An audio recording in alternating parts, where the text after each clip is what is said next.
Good morning everyone.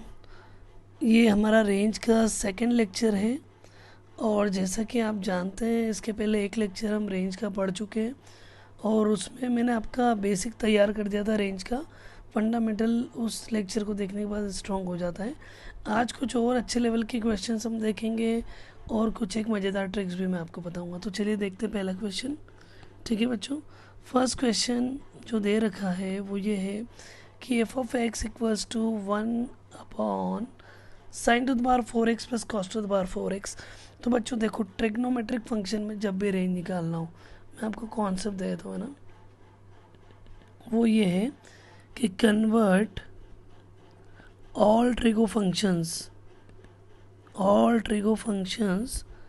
Into a single trigo function.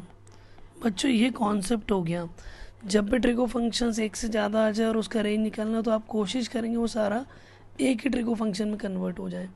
तो बच्चों अभी इसको sine to the power 4x plus cos to the power 4x को मैं sine square x plus cos square x whole square minus 2 sine square x cos square x लिख सकता हूँ। आप इसको ओपन करिए, यही बन जाएगा वापस, है ना, ये वापस आ जाएगा। अब बच्चों sign square x plus cos square x 1 होता है, तो 1 का स्क्वायर भी 1। यहाँ मैं 2 का मल्टीप्लाई 2 से डिवाइड कर रहा हूँ, तो ये बन गया। अब आप सोचो ये कोई एक फार्मूला बन रहा है क्या? नहीं दिख रहा हो तो अब दिखेगा, देखो 2 साइन एक्स कॉस एक्स का स्क्वायर दिखा फार्मूला? जी हाँ, 1/1 माइनस 1/2 साइन 2x का स्क्वायर हो गया ये, है ना बच्चों। अब साइन 2x का स्क्वायर है तो इसको मैं साइन स्क्वायर 2x लिख देता हूँ। ठीक है, ऐसा क्यों लिखा मैंने? क्योंकि बच्चों साइन स्क्वायर एक्स और साइन स्क्वायर 2x दोनों का रेंज सेम होता है। साइन स्क्वायर एक्स का रेंज होता है 0 से 1। ठीक है, क्योंकि नेगेटिव वाला पोर्शन हट जाता है, स्क्वायर क्वांटिटी हमेशा पॉजिटिव टर्म देती है। ठीक है ना। तो और इसी प्रकार बच्चों मॉड साइन एक्स और मॉड साइन 2x इनका भी रेंज सेम होगा, है ना, 0 से 1। और दोनों का ही 0 से 1 होता है। तो अभी आप क्या करेंगे, ये वाला तो खैर याद ही रख लेना, काम पड़ता ही रहेगा इसका। तो ये हो गया 1/1 माइनस ये हो गया 0 से 1 डिवाइड बाई 2। सॉल्व कर लो बच्चों इसको, बड़ा ही आसान हो गया अब तो ये, है ना। 1/1 माइनस 0/2 0, 1/2 1/2 हो जाएगा। फिर 1 से माइनस कर दो तो ये बन जाएगा 1 माइनस 0 1, 1 माइनस 1/2 1/2। फिर बच्चों इसका रेसिप्रोकल कर दो तो 1,2। बस यही रेंज हो गया, ये आंसर हो गया हमारा 1 से 2 क्लोज इंटरवल। ठीक है, तो देखा आपने, जैसे सिंगल ट्रिगो फंक्शन में ये क्वेश्चन हमने कन्वर्ट किया, उसकी हमने रेंज लिखी और उसके बाद हमने सॉल्व कर लिया। ठीक है, चलिए नेक्स्ट क्वेश्चन देखिए। इस क्वेश्चन में लॉग है बाहर, बेस 5 है और अंदर है 2 into 3 sine x minus 4 cos x plus 15, है ना बच्चों। तो अब इसमें ये ऐसा है पूरा क्वेश्चन। अब इसमें आप ये सोचो कि अंदर वाले में किसकी रेंज आप जानते हो, इसकी a sine x plus b cos x याद आया, इसका रेंज होता था minus root a square plus b square से root a square plus b square. ध्यान आ गया? तो बस ए की जगह 3 हो गया, बी की जगह 4 हो गया। 3 स्क्वायर प्लस माइनस 4 का स्क्वायर माइनस 5 बन जाएगा, ये प्लस 5 बन जाएगा। तो ये हो गया बच्चों y equal to log 2 into, अब देखो -5 से +5। ठीक, और ये हो जाएगा +15। ठीक, तो ये बन गया लॉग, सॉल्व कर लो, -10 + 15 हो जाएगा 5 और 15 + 10 हो जाएगा 25। अब लॉग ले लो, चूँकि लॉग बच्चों कैसा फंक्शन है, इंक्रीजिंग। देखो आप नीचे से ऊपर जा रहे हैं, लेफ़्ट से राइट में जा रहे हैं, तो नीचे से ऊपर जा रहे हैं, तो इंक्रीजिंग फंक्शन लगाते समय वो वैल्यू एज इट इज़ ले लेता है, इंटरचेंज करने की ज़रूरत नहीं पड़ती। लास्ट लेक्चर में हमने e to the power x वाले क्वेश्चन देखे हैं ना, तो ये log डायरेक्ट लग जाएगा, तो log 5/5 हो जाएगा 1 और log 25/5 हो जाएगा 2, है ना बच्चों, ये आंसर हो गया। नेक्स्ट क्वेश्चन देखते हैं। नेक्स्ट क्वेश्चन में बोला है, देखो अब इसको मैं सॉल्व करूँगा तो ये तो x+1 into x divide by x, तो ये तो कैंसिल हो गया। क्या बचा? अगर इस पूरे फंक्शन को मैंने y अज्यूम कर लिया तो y इक्वल टू क्या बचा? x+1 बचा। अब बच्चों इसका रेंज तो आप बोल दो कि सर ये तो बड़ा ही आसान है, आर है, ऑड डिग्री पोलिनोमियल है ना। तो आपने बताया था सर कि ऑड डिग्री पोलिनोमियल का रेंज आर होता है। बोलो, बोला था कि नहीं बोला था? बोला था ना। तो आर आंसर हो गया क्या? सोचो सोचो सोचो, नहीं हुआ है ना। क्यों नहीं हुआ? क्योंकि सर क्वेश्चन अगर ये होता तो आंसर ये होता, लेकिन अभी तो क्वेश्चन ये है तो आंसर ये नहीं होगा। ठीक, तो फिर आंसर क्या होगा? फिर आंसर इसके हिसाब से होगा। देखो अब इसके डोमेन में x is not equal to 0 मौजूद है, मतलब x 0 नहीं है। और यहाँ पर अगर आपने x 0 रख दिया तो y 1 आ जाएगा। तो ये तो y दे रहा है ना 1। तो अब आपका क्वेश्चन तो ये वाला है और इसके डोमेन में x is not equal to 0 है। तो आप x इक्वल टू 0 यहाँ रखो तो y इक्वल टू क्या आएगा? 1। इसका मतलब y is not equal to 1। इसका मतलब ओवरऑल फंक्शन की रेंज हो जाएगी r-1, क्योंकि आपके फंक्शन के डोमेन में x 0 नहीं हो सकता। आपके फंक्शन के डोमेन में x 0 नहीं हो सकता, और अगर x 0 हो जाता तो y 1 देता।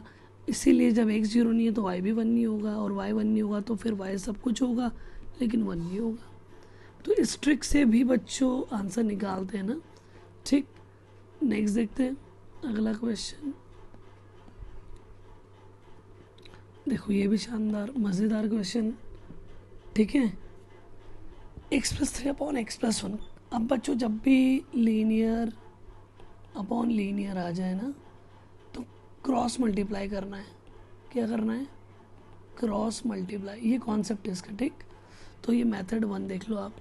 क्रॉस मल्टीप्लाई करो, xy इक्वल टू, नहीं अभी कहाँ से इक्वल टू आ गया, xy plus y equal to x+3। बोलो सही है। अब आप बच्चों यहाँ से x की वैल्यू निकालो, जैसे y की वैल्यू निकली वैसे x की निकालो। तो बनेगा xy minus x equal to 3 minus y. तो x कॉमन आ जाएगा, बनेगा y-1 equal to 3 minus y. तो x की वैल्यू हो जाएगी बच्चों 3 minus Y divide by y-1।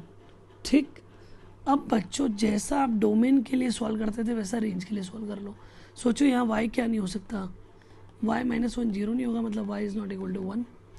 तो रेंज हो गई बच्चों आपकी r-1। ये आंसर हो गया आपका। ट्रिक समझ में आई आपको? ट्रिक क्या है? तो मेथड ही थी ना, क्रॉस मल्टीप्लाई किया। जैसा यहाँ आगे अभी आपको डोमेन निकालना होता तो आप क्या करते? नीचे वाली टर्म नॉट इक्वल टू 0 करके x is not equal to 1 हो जाता, और आप बोल देते कि भैया डोमेन हो गया x बिलोंग्स टू r-1। वैसे इस फंक्शन को y में कन्वर्ट कर लो। कहाँ हुआ ये y में कन्वर्ट? देखो ये वाला।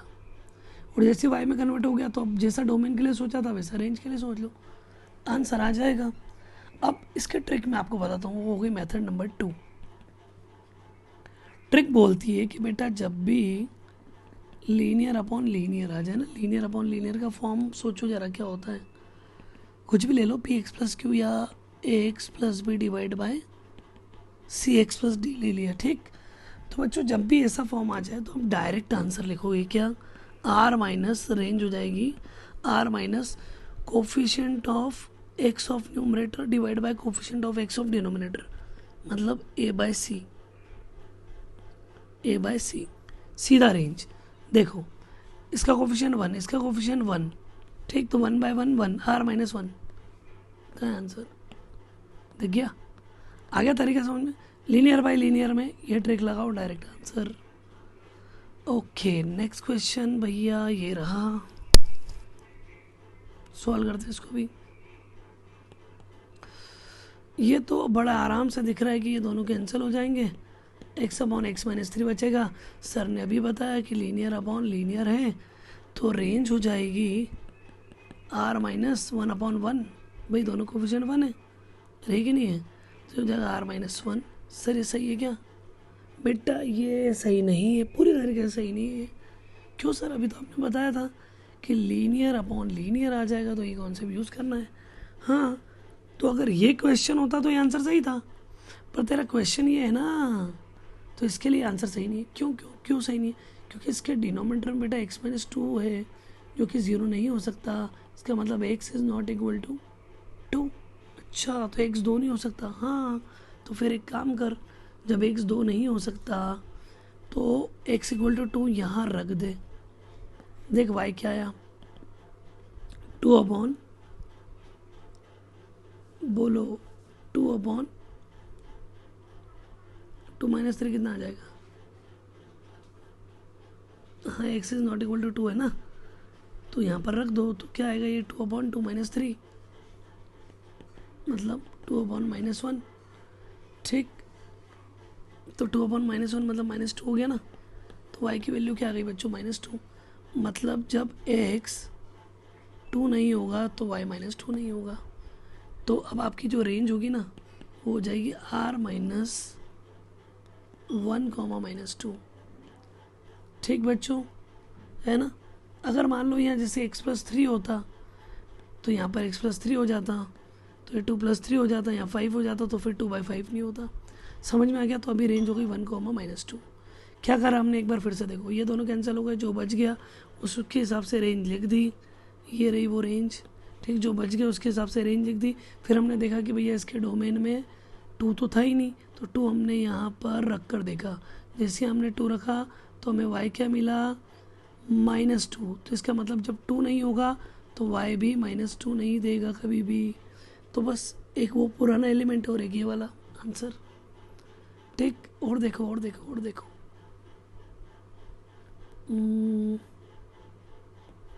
इस क्वेश्चन में क्या करेंगे बेटा? इस क्वेश्चन में भी वही काम, एक ये गया, दूसरा ये भी कैंसिल हो गया। क्या बचा? y इक्वल टू x-3/x+7 बचा सर।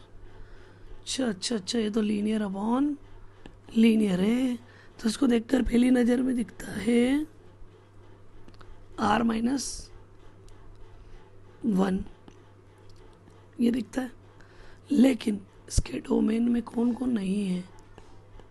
एक तो x-2 इक्वल टू 0 मतलब x is not equal to 2, और दूसरा x is not equal to x+1 equal to 0 करोगे तो x इक्वल टू -1 आ जाएगा ना यहाँ से, और ये रहा।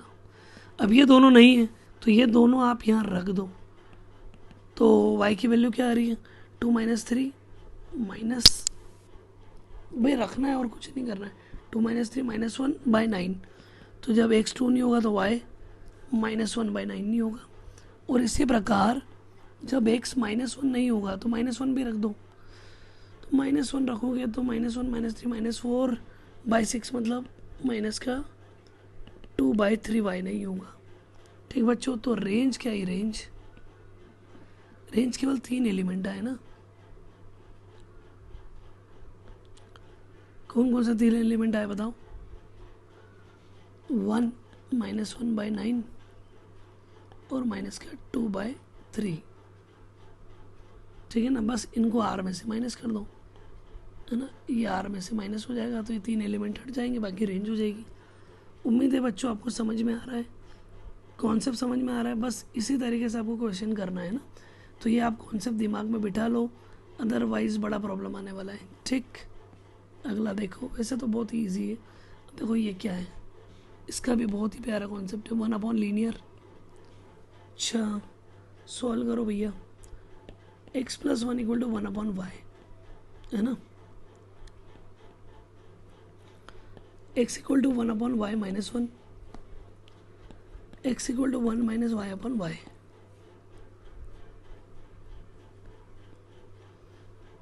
सोच लो y क्या नहीं हो सकता, रेंज क्या हो गई? R-0।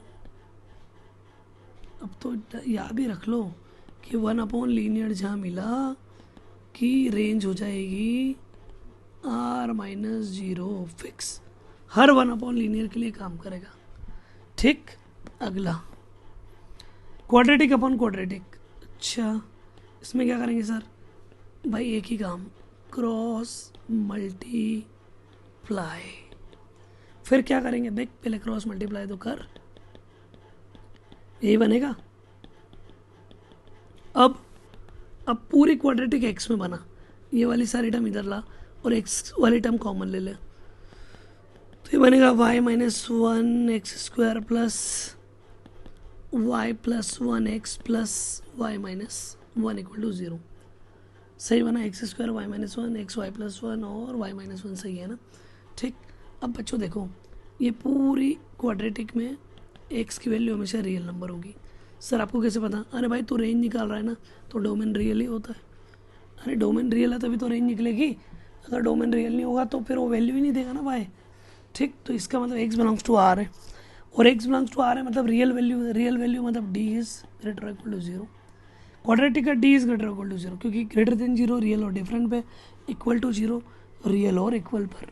अब यहाँ इक्वल भी हो सकते हैं डिफरेंट भी हो सकते हैं, इसलिए दोनों केस लेना पड़ेंगे। ठीक है, अब इस क्वाड्रेटिक का ए हो गया वाई माइनस वन, बी हो गया वाई प्लस वन, सी भी हो गया वाई माइनस वन। रख दो भैया डी मतलब बी स्क्वायर माइनस फोर, इसे डायरेक्ट वैल्यू रखो वाई प्लस वन का whole square minus four into y minus one का स्क्वायर, क्योंकि ए इंटू सी है ना। ठीक, greater equal to zero. Solve करो भैया, a square minus b square दिख रहा, फोर टू का स्क्वायर हो जाएगा, तो हो गया ए प्लस बी, सही है, और ये हो गया ए माइनस बी। ठीक, अब बन गए factor y two y three y और one minus two minus one, y minus two y minus y और वन प्लस टू थ्री है ना। ठीक, माइनस कॉमन निकाल के फेंको, इधर से थ्री कॉमन निकाल के फेंको, ये बनेगा y minus one by three और ये बन जाएगा वाई माइनस थ्री। चूँकि यहाँ से माइनस कॉमन निकला है तो ये लेस और इक्वल टू जीरो आया बच्चों। बस खत्म, आंसर निकाल लो। क्या आएगा आंसर? लेस और इक्वल टू जीरो है तो छोटे से बड़ा, या वेवी कर्व लगा लेना तो भी यही आएगा। ठीक है ना, चलो नेक्स्ट क्वेश्चन की तरफ। ये भी भैया क्वाड्रेटिक अपॉन लीनियर है ना, लीनियर की क्वाड्रेटिक होगी। चलो देख लेते हैं, जो भी है सॉल्व करते हैं इसको। क्वाड्रेटिक अपॉन लीनियर, ठीक, करना तो क्रॉस मल्टीप्लाई ही है बच्चा, है ना। कर लो cross multiply, two x y minus का six y equal to x square plus two x minus 11। ठीक, अब पूरी क्वाड्रेटिक अरेंज कर लो एक्स में, x square plus two x y वाली टर्म अंदर बच जाएगी, हो जाएगा वन माइनस वाई, ये इधर आया ना। फिर हो गया six y minus 11 equal to zero. Quadratic in x, x belongs to R, तो D greater equal to zero. समझ गए ना, वही वाली कहानी फिर से। अब वही बी स्क्वायर माइनस फोर इसी रख दो भैया, four into one minus five का whole square minus four into six y minus 11 greater equal to zero. Four common निकाल के उड़ा देना, वापस से इसको ओपन कर दो, y square plus one minus का two y minus six y minus का 11 सॉल्व कर लो, तो ये बन गया वाई स्क्वायर टू वाई और सिक्स वाई एट वाई 11 और वन 12। ठीक, अब वाई में क्वाड्रेटिक मिल गई तो सॉल्व भी हो जाएगी, फैक्टर बन जाएंगे। फोर थ्री ज़ा 12, नहीं फिर 8 नहीं आएगा ना, ये हो जाएगा टू सिक्स ज़ा 12। ठीक, बस बच्चों ग्रेटर इक्वल टू जीरो है तो ये भी डायरेक्ट याद रखो, है ना, माइनस इन्फाइनाइट से टू यूनियन सिक्स से इन्फिनिटी, है ना, नेगेटिव से छोटे तक और बड़े से पॉजिटिव इन्फिनिटी तक, है ना, या वे भी कर्व लगा लो, वही आंसर देगा, देख लेना। ठीक, हाँ बच्चों अभी फिर मार्केट में नया क्वेश्चन है ना, अब थोड़ा सा और रंग बदलेगा। देखो आप, y equal to greatest integer sine x by two, चलो आ जाओ। साइन एक्स का रेंज बच्चा बच्चा जानता है, मम्मी ने बचपन में सिखा दिया था। फिर टू से डिवाइड, अब क्या करेंगे सर, साइन एक्स का रेंज रख दिया, 2 से डिवाइड कर दिया। अब -1/2 से 1/2 क्लोज इंटरवल में बाहर फ्रैक्शन पार्ट लगा। इसका मतलब बेटा ये इनपुट है। क्या हो गया ये इनपुट? क्या मतलब सर? ये इनपुट और ये देगा तुझे आउटपुट। तो वो तो हमें भी पता है सर, डोमेन इनपुट होता है और रेंज आउटपुट होती है। हाँ, इसका मतलब ये डोमेन का काम करेगा। मतलब फ्रैक्शनल पार्ट एक्स में -1/2 से +1/2 तक वैल्यू क्या आती है ये देखना है तुझे। तो फिर देखेंगे कैसे, ये बताओ सर। अब तो बेटा ग्राफ बनाना पड़ेगा। ग्राफ इसीलिए शुरू में सिखाए, सारे याद होंगे तो मज़ा आएगा। ठीक, चलो ठीक है, ऐसे ही ग्राफ बनता है ना। और ये वाला हिस्सा, जो ये वाली लाइन है ना, ये 1 होती है। ठीक है, देख लेना आप, है ना, थोड़ा सा। ये वाली लाइन 1,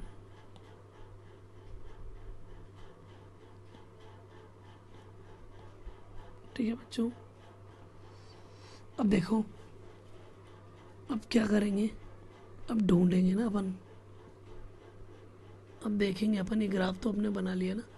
अब इसकी ज़रा वैल्यूज़ देख लो कि कहाँ पर ये क्या आ रहा है ना। ये हो गया -1,0, ये हो गया 0, और ये जहाँ पर आएगा ना हो जाएगा 1,0। अब आपको -1/2 से 1/2, ये इनपुट है मतलब एक्स पे लेना है ना। ये एक्स एक्सिस, ये वाई एक्सिस। तो -1/2 का आएगा -1 से 0 के बीच में, ये -1/2। ठीक, ये -1/2, 0 में ऐसे लिख रहा हूँ ना। और 1/2 0 से 1 के बीच में आएगा, यहाँ पर हो गया 1/2। ठीक बच्चों, अब आपको क्या करना है कि -1/2 से 1/2 में फ्रैक्शनल पार्ट एक्स का ग्राफ देखना है। तो ये वाले हिस्से में ग्राफ देखो सर। ग्राफ तो ये रहा। हाँ, फिर यहाँ से बना। अच्छा, तो -1/2 से 1/2 में ग्राफ ऐसा है। तो बताओ रेंज क्या है? रेंज का मतलब सर हाइट। तो देखो, ये इतना मतलब इतना, और ये इतना मतलब इतना। तो ये पूरी हाइट हो गई ना इसकी। और हाइट क्या हो गई? अरे हाँ, कंधा भी बता देगा, 0 से 1 याद रखो। ठीक, हाइट हो गई 0 से 1। बच्चे गड़बड़ी क्या करते हैं, यही वाली लिख देते हैं, ये वाला हिस्सा। ये तो डोमेन है मेरा भाई।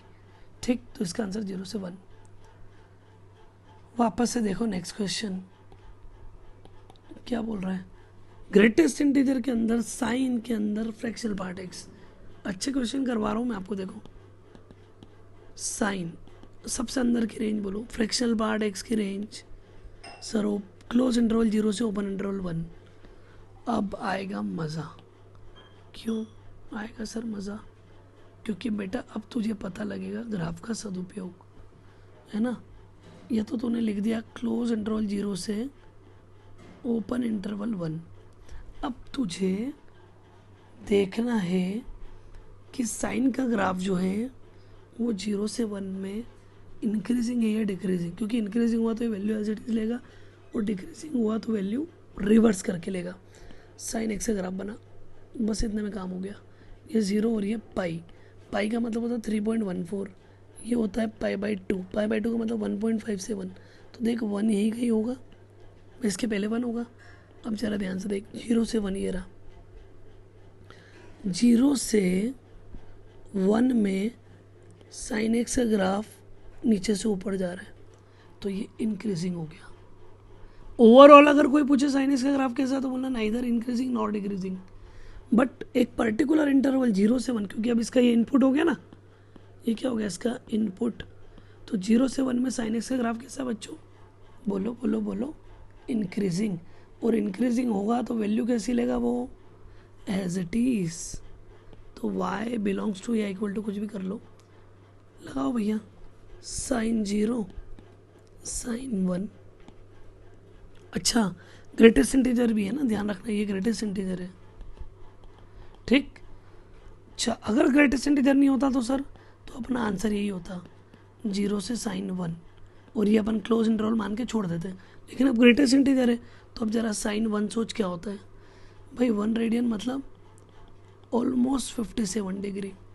तो साइन 1 मतलब साइन 57 डिग्री और फिर साइन 57 डिग्री की अगर वैल्यू देखना हो तो इसके आसपास साइन 60 आता है, उसकी वैल्यू √3/2 होती है और ये 1 से छोटा होता है।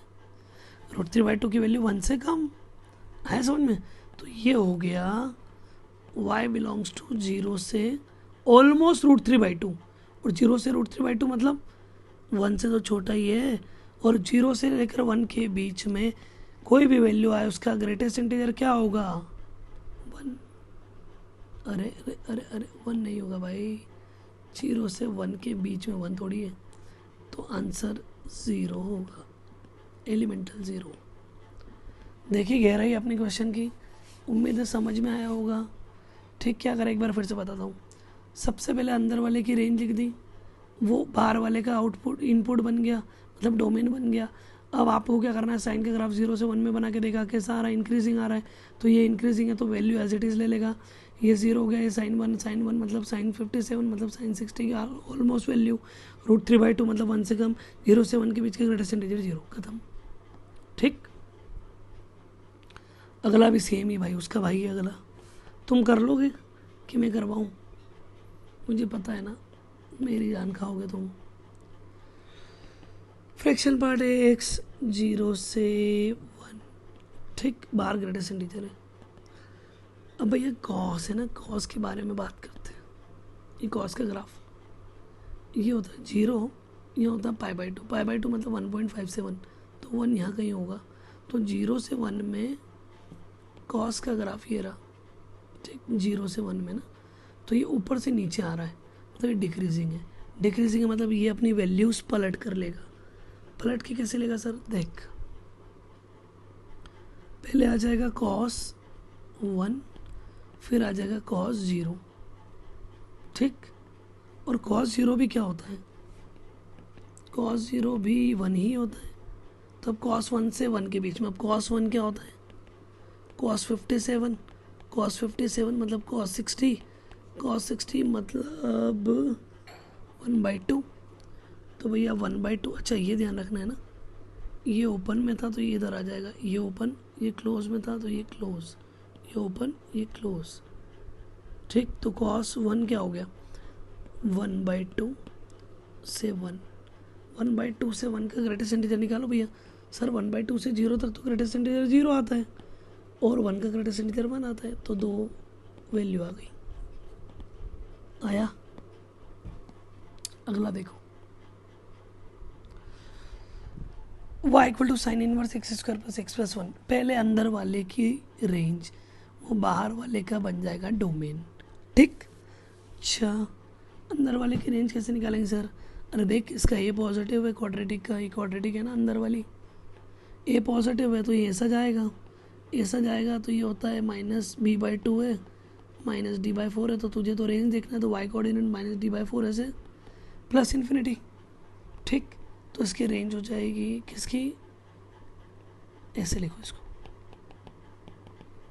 इसकी रेंज हो जाएगी -d/4 है से इन्फिनिटी, तो -d/4 है तो नीचे तो 4 ही आना है, 4 है क्योंकि a1 है, ऊपर आएगा -d, तो -d क्या होगा? 4ac - b², तो 4 × 1 × 1, 4 - 1 मतलब 3/4 से इन्फिनिटी हो गया। अब भैया बाहर क्या लगा हुआ है? Sine inverse. तो भैया साइन इनवर्स कैसा फंक्शन है? ग्राफ देखो, नीचे से ऊपर चलो, लेफ्ट से राइट चलो, आप नीचे से ऊपर चल रहे हो, इसका मतलब फंक्शन इंक्रीजिंग है, तो साइन इनवर्स लगाते ही वो एज इट इज़ वैल्यू लेगा, पलट कर नहीं लेगा। Sine inverse 3/4। अब चमत्कार होगा, देखो हो गया चमत्कार। सर ये क्या हुआ? इन्फिनिटी की जगह 1 आ गया और ओपन की जगह क्लोज आ गया, ये ऐसा कैसे हो गया? देख बेटा, उसका रीज़न है क्या कि साइन की जो हैसियत है ना वो -1 से 1 है, तो उसके डोमेन में इन्फिनिटी भी डालेगा पॉजिटिव, तो अधिकतम वैल्यू 1 ही लेगा वो। साइन इनवर्स का डोमेन -1 से 1 होता है, तो उसमें इन्फिनिटी जाएगा ही नहीं, समझे? तो उसकी मैक्सिमम वैल्यू ही 1 है, ठीक। तो वो क्या करेगा? 1 तक की वैल्यू लेगा और अपने हाथ रख देगा, और चूंकि 1 तो इन्फिनिटी से पहले, इसलिए क्लोज हो गया। आया समझ में? आया? नहीं आया तो भी याद रखो। अब इसके आगे क्या करेंगे सर? इसके आगे तो भैया साइन इनवर्स 3/4 तो हमें भी नहीं पता, वैसे ही लिख दो। साइन इनवर्स 1 मतलब साइन में 1 की वैल्यू कहाँ होती है? π/2। यही आंसर, यही परम सत्य बच्चा। अगला क्वेश्चन। अब सर वापस से x² + x + 1 आ गया, तो इसकी रेंज तो अभी देखी थी अपन ने, 3/4 से इन्फिनिटी। ठीक, अब देख बेटा साइन इनवर्स नहीं साइन है। अच्छा तो क्या होगा सर? साइन का ग्राफ देख जरा, ऐसा होता है। और अच्छे से बना दूं,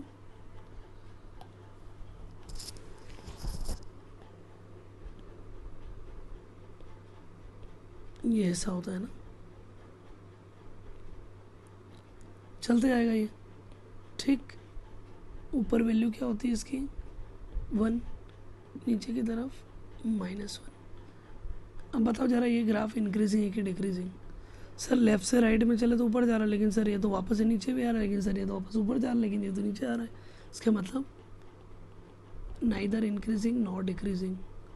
तो सर अब क्या करें? अगर इंक्रीजिंग होता तो साइन एज इट इज लग जाता, डिक्रीजिंग होता तो वैल्यू पलट के लगती। अब ना तो इंक्रीजिंग है ना डिक्रीजिंग है, अब क्या करेंगे सर? अब एक काम कर, 3/4 से इन्फिनिटी तक का ग्राफ ढूंढ ले। 3/4 से इन्फिनिटी, हाँ देख ये वाली वैल्यू क्या होगी सोच, ये होगी π/2 मतलब 1.57। तो 3/4 क्या होगा? इससे तो छोटे ही होगा। अच्छा यहाँ का ही होगा।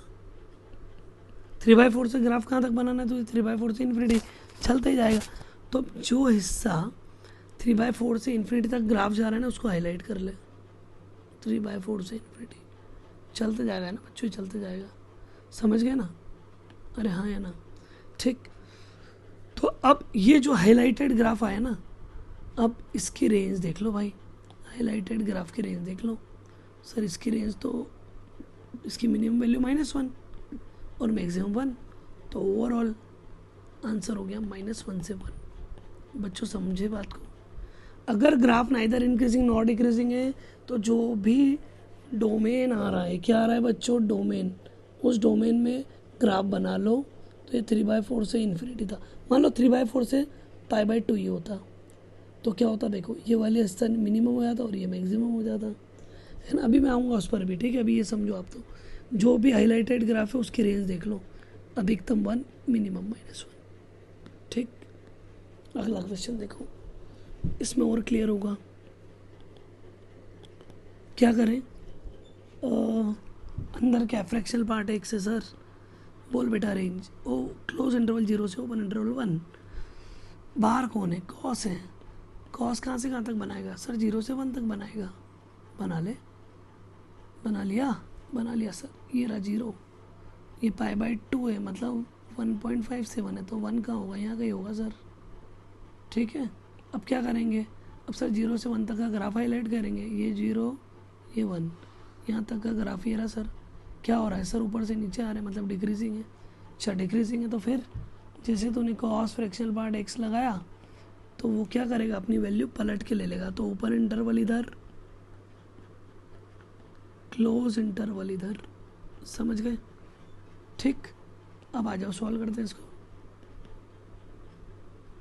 अच्छा अभी क्यों सॉल्व करेंगे? अभी तो लॉग भी लग रहा है बाहर, लॉग लगाओ।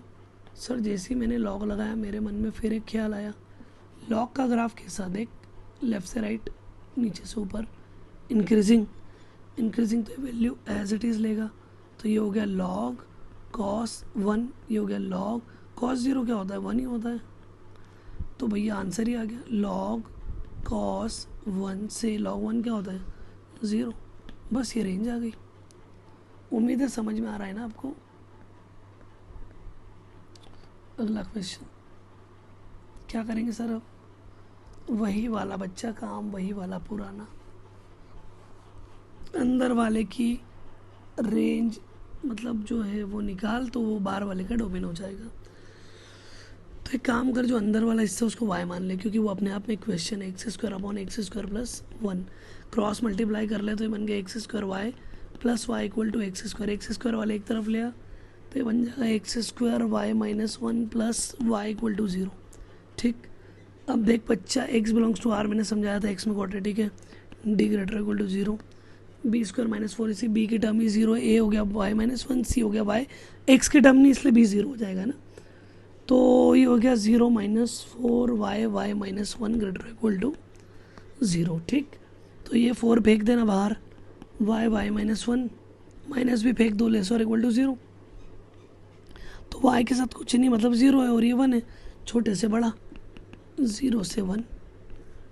ये किसकी वैल्यू आई बच्चों, पूरे की नहीं, ये वैल्यू आई है केवल इसकी। अब क्या करोगे, बाहर साइन लगाना है, तो साइन ऐसे नहीं लगेगा, साइन कैसे लगाओगे, ग्राफ बनाना पड़ेगा भाई साइन का। ये रहा ज़ीरो, ये पाई बाई टू 1.57, यहाँ पर वन, भाई ज़ीरो से वन में साइन का ग्राफ इंक्रीजिंग है, तो क्या करें, डायरेक्ट लगा दो अब साइन, तो ये हो गया साइन ज़ीरो से साइन वन, ब्रैकेट देख लो दोनों क्लोज है, तो बस ये आंसर हो गया। अब इसको थोड़ी सॉल्व करेंगे क्योंकि ये तो इंटरवल है ना, ग्रेटेस्ट इंटीजर थोड़ी है, ग्रेटेस्ट इंटीजर नहीं है ना। ठीक बच्चों, देखो अब एक नया कॉन्सेप्ट आया ना, range by d y by d x. Range अब आपको डिफरेंशियल से निकालना मैं सिखा रहा हूँ। क्या करो, जैसे पहले इसका डोमेन निकाल लो, x greater equal to four, इसका हो गया एक्स लेस और इक्वल टू सिक्स। अब आपको क्या करना है, इस पूरे फंक्शन को वाई मान लिया, ठीक, और इनका डिफरेंशियल करना है। y equal to root x है तो डिफरेंशियल होता है d y by d x equal to 1/2 root x. ठीक, यहाँ अगर रूट टू एक्स होता तो यहाँ टू रूट टू एक्स होता और फिर टू एक्स का ऊपर लिखते टू। तो अब देखो जरा इसका differential d y by d x 1/2 root x minus four, x का डिफरेंशियल वन, फोर का जीरो, तो वन माइनस जीरो वन बचेगा, 1/2 रूट, एक मिनट मैंने थोड़ी सी गलती कर दी है, ये सिक्स माइनस एक्स। ठीक, तो 1/2 रूट सिक्स माइनस एक्स, और सिक्स माइनस एक्स का करोगे तो सिक्स का जीरो, एक्स का वन, लेकिन बाहर माइनस है तो ये हो गया माइनस वन। बच्चों बात समझ में आ रही है? पहली स्टेप इनके डोमेन निकाले, दूसरी स्टेप डिफरेंशियल करा, तीसरी स्टेप डिफरेंशियल को जीरो के इक्वल पुट कर दो, डिफरेंशियल को जीरो के इक्वल, तो ये हो गया 1/2 root x minus four equal to 1/2 root six minus x. Two से टू गया, रेसिप्रोकल कर दो और स्क्वायरिंग कर दो, तो x minus four equal to six minus x, तो एक्स इक्वल टू 10 का हाफ मतलब 5 बचा। अब बच्चों एक ये वैल्यू एक्स की, एक ये वाली और एक ये वाली, कौन कौन सी, 4, 5 और 6, इनके लिए फंक्शनल वैल्यूज़ चेक करो, मतलब एफ ऑफ 4, एफ ऑफ 5 और एफ ऑफ 6 निकालो। ठीक है बच्चों, फंक्शन क्या था, y equal to root x minus four plus six minus x, यही था ना। अब रखते जाओ भैया, एक्स के 4 रखो, क्या आया, ये ज़ीरो और ये six minus four root two आया सर। 5 रख बेटा, 1 + 1 आएगा 2, 6 रख सर, रूट 2 + 0 रूट 2। अब इन तीनों में देख, मिनिमम क्या है रूट 2, मैक्सिमम क्या है 2, किस पर ये नहीं पूछा है ना, क्या है ये पूछा है, तो मिनिमम हो गए रूट 2, मैक्सिमम हो गए 2। ओवरऑल फंक्शन की रेंज यही है। मतलब आपने क्या करा बच्चों, वो क्रिटिकल पॉइंट निकाल लिए जिस पर एक ग्राफ मिनिमम वैल्यू दे रहा था, ठीक है ना, मिनिमम या मैक्सिमम दे रहा था, और उनमें सबसे छोटी और सबसे बड़ी वैल्यू देख ली, तो डिफरेंशियल से ऐसे रेंज निकालते हैं ना। अगला देखो, एक और नया कॉन्सेप्ट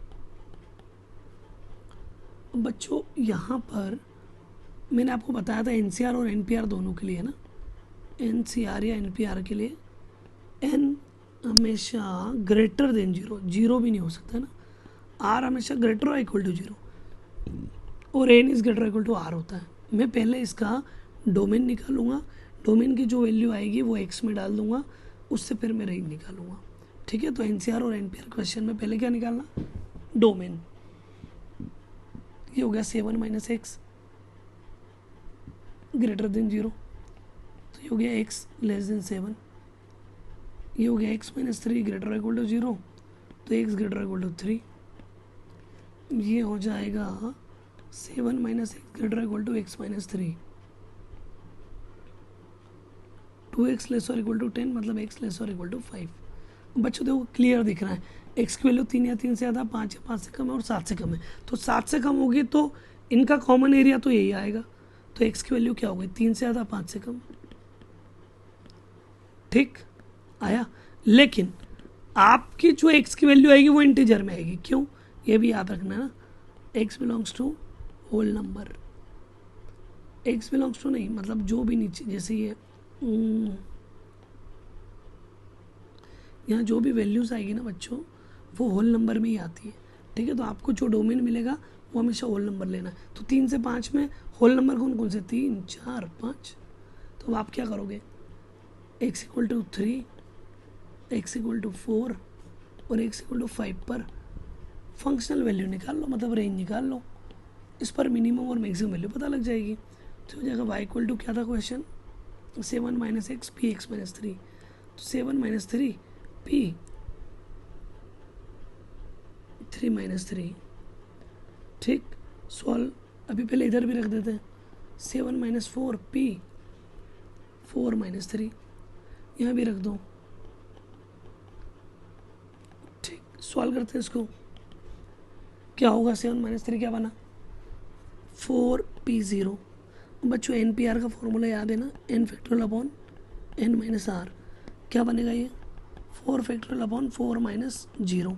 तो 4 फैक्टोरियल अपॉन 4 फैक्टोरियल ही बन गया, ये तो 1 ही हो गया है ना, तो एक वैल्यू तो 1 आ गई।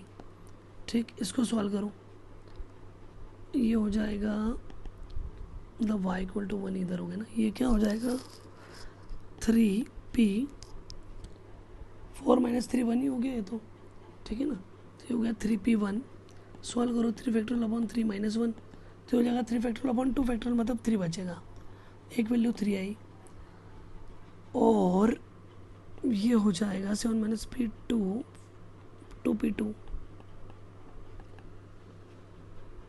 नहीं 2 माइनस 2 होगा ना, तो 2 फैक्टोरियल मतलब 2 ही बच गया, तो यहाँ पर बच्चों 2 बच गया ना। अब ये तीनों जो है वो रेंज होगी, क्योंकि इसके अलावा कोई वैल्यू ही नहीं आएगी। 1 3 2 यानी 1 2 3 है ना, जो भी हो। क्यों, क्योंकि डोमेन में ही 3 एलिमेंट थे, 3 4 5, तो उसके करस्पॉन्डिंग रेंज भी 3 ही आएगी, 1 3 2। उम्मीद है बच्चों आज का लेक्चर समझ में आया होगा। अब मुझे लगता है आप रेंज के कोई भी क्वेश्चन होंगे आसानी से ट्राई कर सकते हो और सॉल्व भी कर सकते हो। ठीक है, अगर आज का लेक्चर आपको पसंद आया है तो अपने दोस्तों को शेयर कीजिए। ठीक, थैंक यू सो मच।